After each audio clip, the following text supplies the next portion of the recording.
When I was 17 years old, I stumbled upon a secret that would change the way I looked at my father forever. My father's name is Daniel Miller, and my mother's name is Rebecca. We lived in a quiet neighborhood in Ohio, the kind of place where everyone waved when they passed each other's houses, and secrets seemed impossible to keep. At least, that's what I believed until that year. My father was the kind of man everyone admired. He was strong, responsible, and dependable.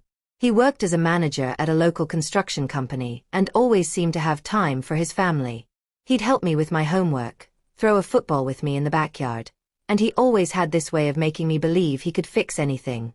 To me, he was a superhero larger than life, and my mom adored him too, or at least that's what I thought. It all began one Friday afternoon when I got out of school earlier than usual. Normally, my dad wouldn't be home until later in the evening, but I noticed his truck parked outside our house. It was strange, because my mom wasn't home yet, and I assumed he must have come back to grab something he forgot. I pushed the door open and stepped inside quietly, not wanting to startle him. The sound of laughter drifted from the living room, a kind of laughter I didn't recognize. It wasn't my mom's. I froze in the hallway, heart pounding, and then I heard my dad's voice, low, playful, the way he used to sound when he first started dating my mom, according to the old stories she told me. The laughter that followed belonged to a woman, but not the woman I had known all my life. I crept closer, my sneakers silent against the wooden floor.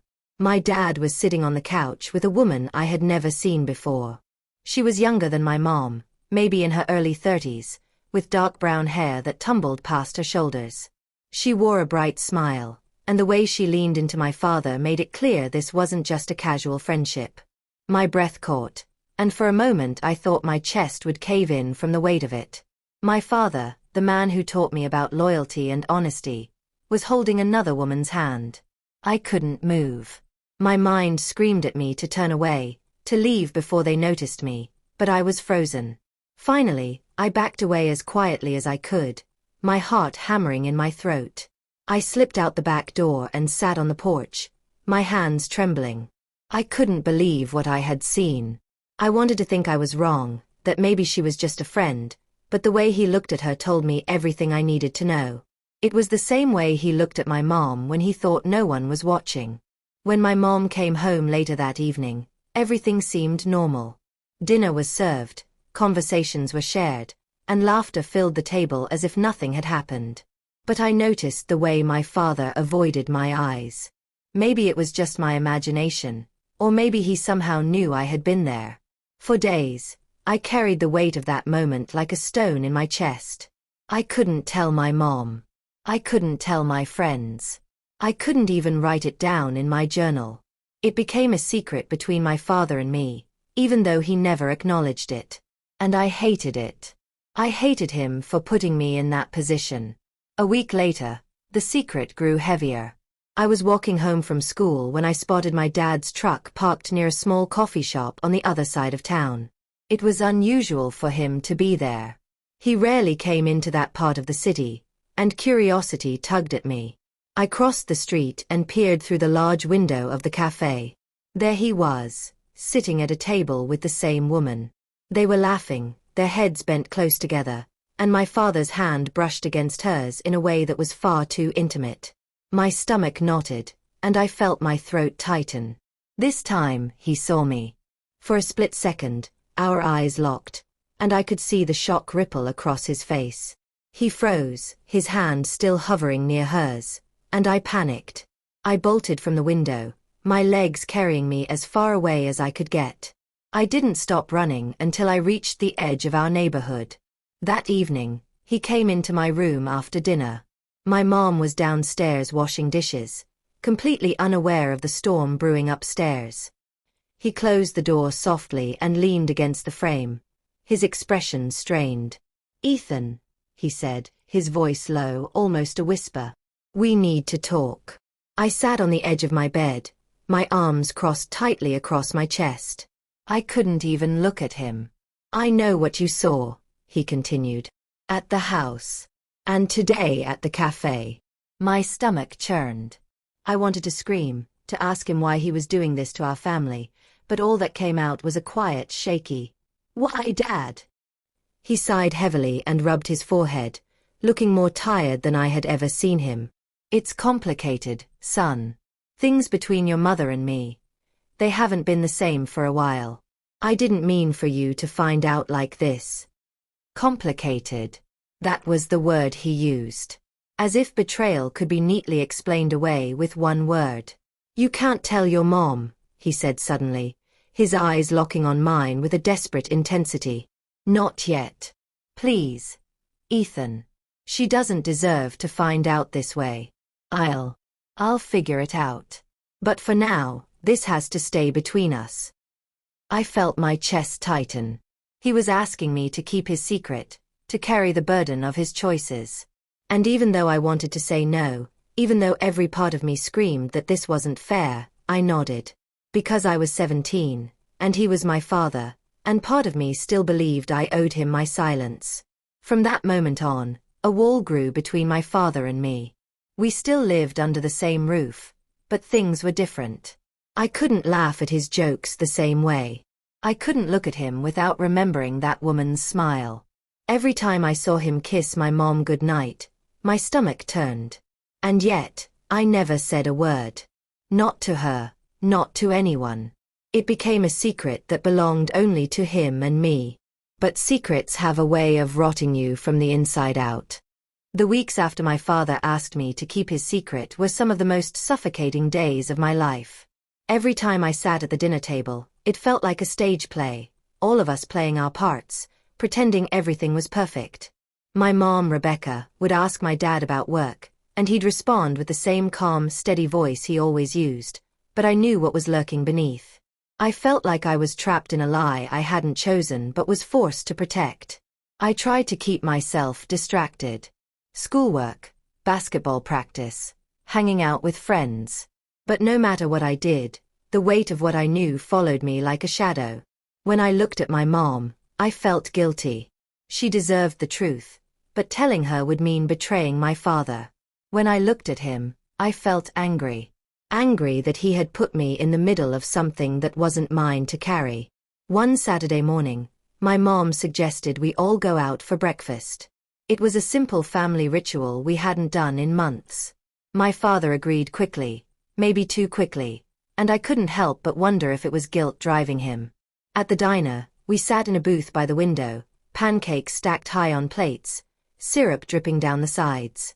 To anyone watching, we looked like the perfect family. But beneath the surface, I could feel the cracks widening. At one point, my father excused himself to take a phone call.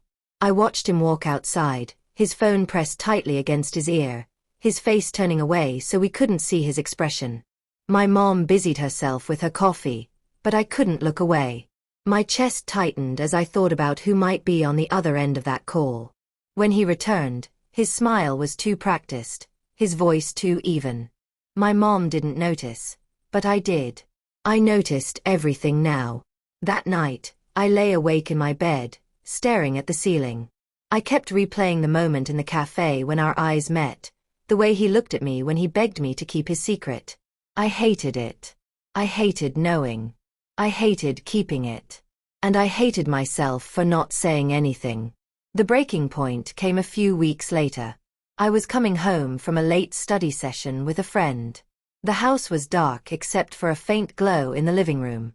I assumed my mom had gone to bed early, but when I stepped inside, I heard voices.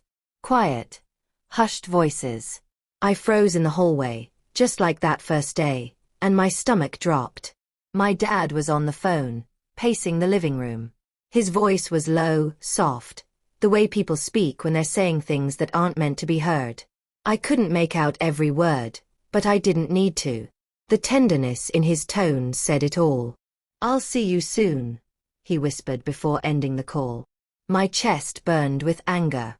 I wanted to storm into the room and confront him, to demand he stop lying, but instead I retreated to my room, fists clenched at my sides.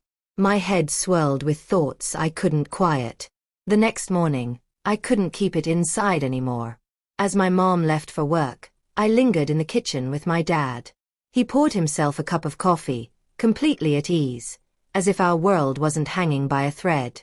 "Dad," I said, my voice sharper than I intended. "How long are you going to keep this up?" He froze, the coffee pot still in his hand. "What do you mean?" "You know exactly what I mean," I snapped. "The calls, the cafe, the woman. You think I don't notice? You think I can just forget?" His jaw tightened, and for a moment, I thought he might yell. But instead, he set the pot down and rubbed his face.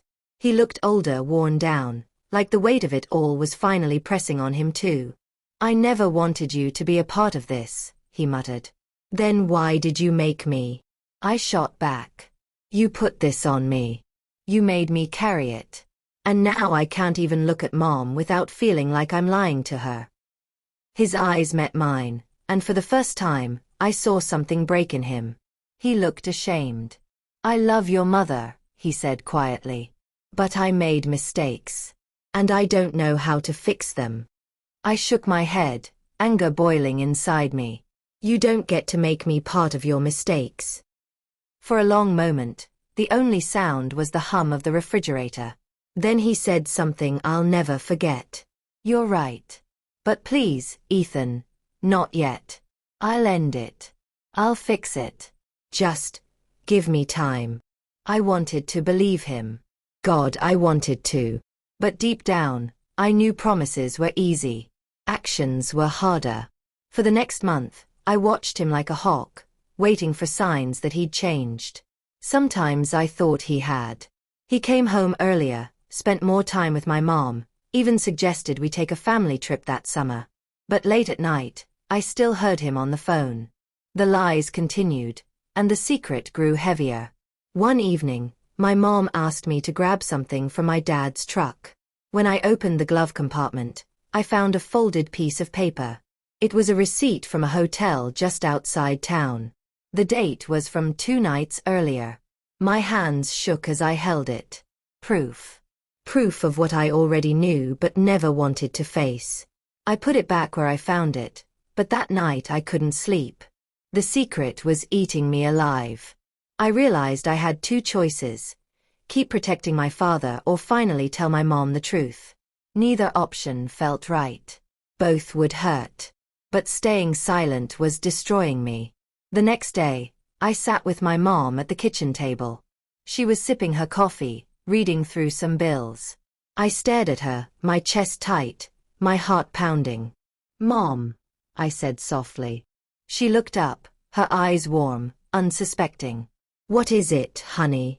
I opened my mouth, but the words wouldn't come. My throat closed, and I felt tears sting my eyes. I wanted to tell her everything, but then I saw my dad's face in my mind, the desperation in his eyes when he begged me not to. Instead, I shook my head. "Nothing. Never mind." She smiled faintly and went back to her papers. And just like that, the secret stayed mine. Years have passed since then. I went to college, moved out, started building my own life. My parents are still together. My dad never left, never confessed. I don't know if he truly ended things or if he just got better at hiding them. My mom never found out, at least not from me. But the memory of it all still lingers. Sometimes when I visit home, I look at my father and wonder if he remembers the night he made me his confidant. I wonder if he regrets it, or if he's grateful I never said a word. And sometimes, late at night, I ask myself if I did the right thing.